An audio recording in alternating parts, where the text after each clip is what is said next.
ប្រៀបធៀបកម្លាំងយោធានិងសភាវុធរវាងប្រទេសឥណ្ឌានិងប្រទេសប៉ាគីស្ថាននៅក្នុងឆ្នាំ2025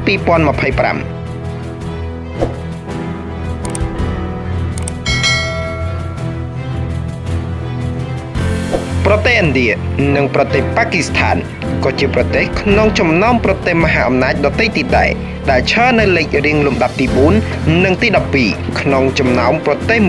145នៅជុំវិញពិភពលោកហើយប្រទេសទាំងពីរក៏ធ្លាប់មានចំនួនសភាវុធជាមួយគ្នាយ៉ាងរ៉ាំរ៉ៃផងដែរកាលពីពេលកន្លងទៅដូច្នេះនៅក្នុងវីដេអូមួយនេះ Top Knowledge KH សូមលើកយកប្រទេសទាំងពីរមកធ្វើការប្រៀបធៀបទៅលើចំណុចមួយចំនួនដូចជាប្រជាជនយោធាសភាវុធផ្ទៃដីនិងផលិតផលក្នុងស្រុកជាដើមរបស់ប្រទេសទាំងពីរជូនប្រិយមិត្តទស្សនាដូច្នេះដើម្បីកុំឲ្យរងចាំយូរសូមអញ្ជើញទស្សនាវីដេអូមួយនេះដូចតទៅ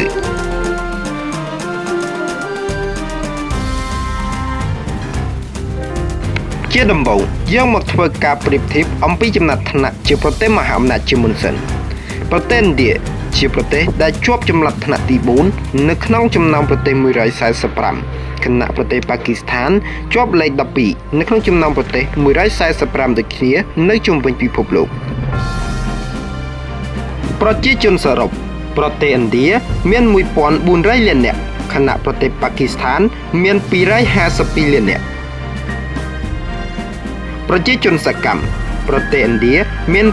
662លាននាក់ខណៈប្រទេសប៉ាគីស្ថានមាន108លាននាក់ប្រជាជនអាចបម្រើកងទ័ពក្នុងមួយឆ្នាំប្រទេសឥណ្ឌាមាន23លាននាក់ខណៈប្រទេសប៉ាគីស្ថានមាន4លាននាក់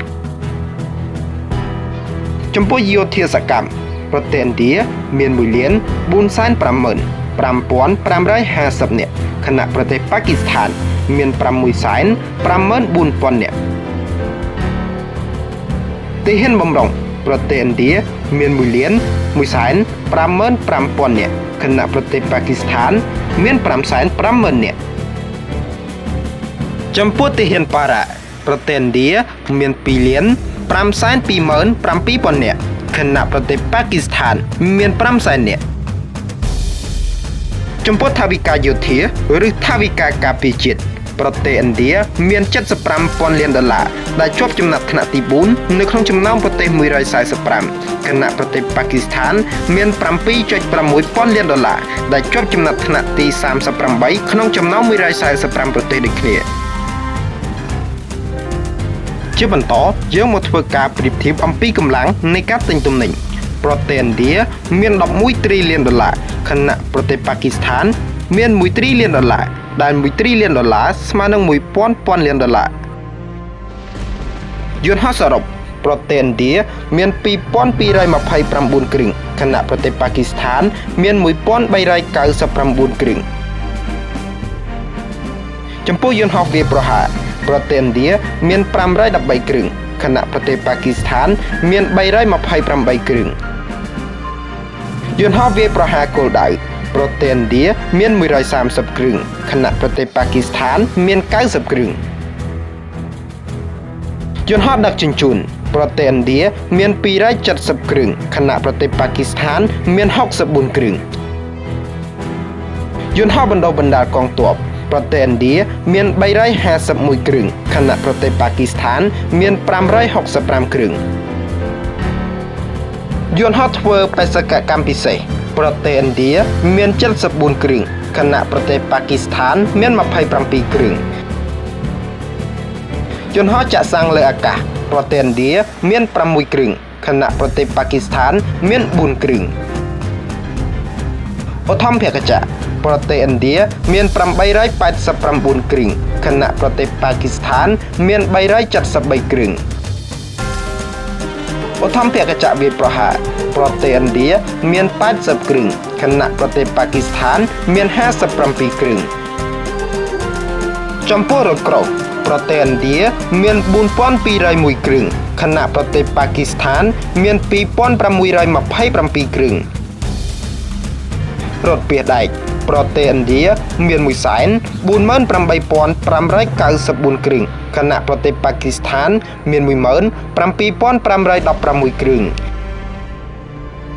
កាំភ្លើងធំ Self Propelled Artillery ប្រទេសឥណ្ឌាមាន100គ្រឿងខណៈប្រទេសប៉ាគីស្ថានមាន662គ្រឿងកំភ្លើងធំថូ Artillery ប្រទេសឥណ្ឌាមាន3975គ្រឿងខណៈប្រទេសប៉ាគីស្ថានមាន2629គ្រឿងរ៉ុកែតចល័ត Projector ប្រទេសឥណ្ឌាមាន264ដើមខណៈប្រទេសប៉ាគីស្ថានមាន600ដើមចំពោះនាវាប្រទេសឥណ្ឌាមាន293គ្រឿងខណៈប្រទេសប៉ាគីស្ថានមាន121គ្រឿងងាកមកមើលនាវាផ្ទុកយន្តហោះប្រទេសឥណ្ឌាមាន2គ្រឿងខណៈប្រទេសប៉ាគីស្ថានមាន0គ្រឿងនាវាផ្ទុកយន្តហោះ Hello ប្រទេសឥណ្ឌាមាន0គ្រឿងខណៈប្រទេសប៉ាគីស្ថានក៏មាន0គ្រឿងដូចគ្នាដែរនាវាមុជទឹកប្រទេសឥណ្ឌាមាន18គ្រឿងខណៈប្រទេសប៉ាគីស្ថានមាន8គ្រឿងនាវាពិឃាតប្រទេសឥណ្ឌាមាន13គ្រឿងខណៈប្រទេសប៉ាគីស្ថានមាន0គ្រឿងកប៉ាល់ Frigate ប្រទេសឥណ្ឌាមាន14គ្រឿងខណៈប្រទេសប៉ាគីស្ថានមាន9គ្រឿងចំពោះកប៉ាល់ Corvettes ប្រទេសឥណ្ឌាមាន18គ្រឿង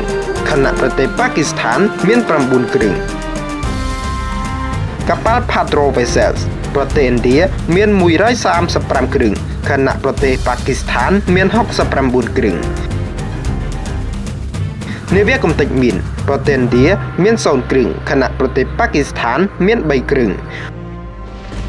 ចំពោះព្រលានយន្តហោះប្រទេសឥណ្ឌាមាន311កន្លែងខណៈប្រទេសប៉ាគីស្ថានមាន116កន្លែងនាវាពាណិជ្ជកម្មប្រទេសឥណ្ឌាមាន1859គ្រឿងខណៈប្រទេសប៉ាគីស្ថានមាន60គ្រឿងជាបន្តយើងមកធ្វើការប្រៀបធៀបអំពីប្រវែងផ្លូវសរុបប្រទេសឥណ្ឌាមានប្រវែងផ្លូវសរុប6,371,847គីឡូម៉ែត្រខណៈប្រទេសប៉ាគីស្ថានមាន2,64,175គីឡូម៉ែត្រចំពោះប្រវែងផ្លូវជាតិវិញប្រទេសឥណ្ឌាមាន65,554គីឡូម៉ែត្រខណៈប្រទេសប៉ាគីស្ថានមាន11,881គីឡូម៉ែត្រចំពោះផលិតផលប្រេងប្រទេសឥណ្ឌាមាន795,000បារ៉ែលខណៈប្រទេសប៉ាគីស្ថានមាន101,000បារ៉ែលឧស្ម័នធម្មជាតិប្រទេសឥណ្ឌាមាន33,000លានបារ៉ែលខណៈប្រទេសប៉ាគីស្ថានមាន36,000លានបារ៉ែលចំពោះផលិតផលធ្យូងថ្ម